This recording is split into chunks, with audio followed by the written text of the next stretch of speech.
PAW Patrol has displayed lots of lore and info about their world over its 500 plus episodes, though sometimes we see those things being ignored or contradicted later on, and I'll tell you each time that's happened today. First, Coral and the Merpups. We first learn about the Merpups in Pup Save a Merpup. There's much lore behind them, but we'll be focusing on the rules of land pups transforming into Merpups. If a Merpup touches noses with a land pup, they'll transform into a Merpup, but they'll only stay in that form until the sun rises. Then they'll go back to their original form. However, Coral seems to be unaffected by this law. It's said that after Coral touched noses with a Merpup, she liked it with the Merpup so much that she decided to stay. Legend of a land-lubbering pup. What's a land-lubbering pup? A land-lubbering pup is a pup that walks on land, Rubble. She heard that song and swam out to sea to sing along.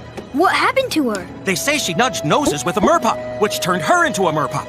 Then they went to their underwater wonderworld and... Had so much fun she stayed! I know that story too!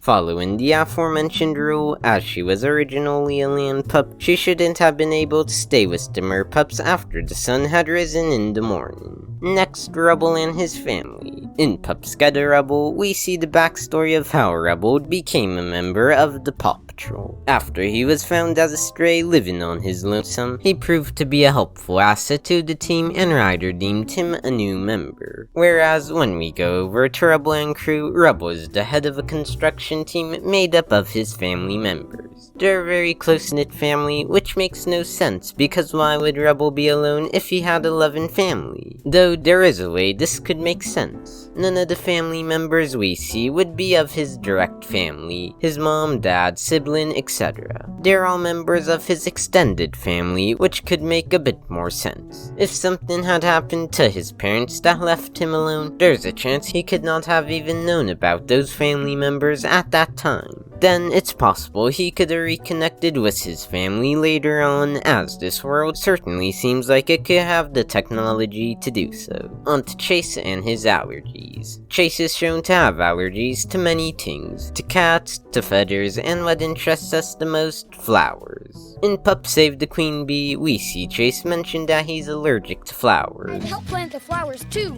but... But what, Chase? Achoo! I'm a little allergic. However, in Season 11's Pups and the Power of Flowers, we see Chase sniff a flower and have no reaction whatsoever. His allergies should have gone off and made him sneeze, but there was nothing of the sort. Now, let's talk about cats talking. For a long time, it was shown that the idea of cats being able to speak was thought to be absurd. In Pups Leave Marshall Home Alone, Rubble tells Sky and Chase about his dream where cats could talk, to which Sky replies... Here! Then, when we see Mayor Humdinger hear the copycat talk for the first time, he's absolutely shocked. However, not long after the copycat, we see Wildcat debut, another cat who can talk. You see, the copycat got his speaking abilities after acquiring a piece of the mighty meteor. Meanwhile, Wild can speak without any explanation, and nobody questions him. Then, when we got the cat pack, the same went for them. It was originally thought cats talking was bizarre, and then suddenly, it appears to be perfectly normal. I definitely want to make a video on how and why only pups and the cat pack can talk, so like the video and subscribe if you'd like to see that. Now, on to Mayor Humdinger and Foggy Bottom. In Pup Save a Basketball Game, we see Mayor Humdinger with his basketball team, the Foggy Bottom Boomers. He also says Foggy Bottom homes many dentists in Pup Save Friendship Day. Friendlier than sending a balloon basket full of teeth-tingling candies to every person in Adventure Bay, especially since Foggy Bottom has all the dentists. Though, when we see Foggy Bottom, the place seems to be without any residents other than Humdinger and a family member if he has one staying. We never see anyone else around there besides them. There are some buildings, but they look empty as well, having no implication that they're actually being used. Now, the existence of dinosaurs. In Pup Save a Big Bone, there's this conversation. That's a dinosaur bone. A dinosaur? Cool! Are there any still around? Nope.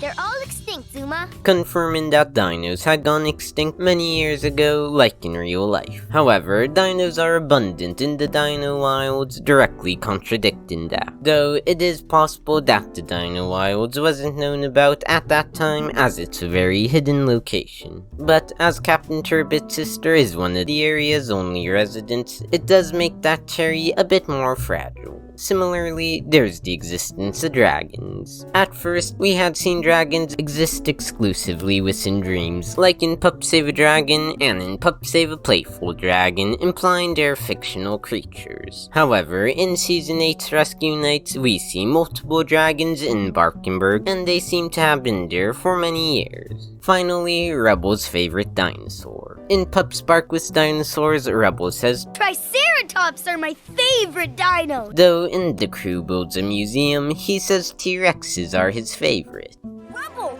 we found your favorite dinosaur. A Tyrannosaurus Rex? No explanation for why his preferences are different between the two episodes. He could have simply changed favorites, but it's more likely that it's nothing more than a continuity error. Anyways, that's all for this video. If you enjoyed, be sure to check out that video right there, and as always, I'll see you next time.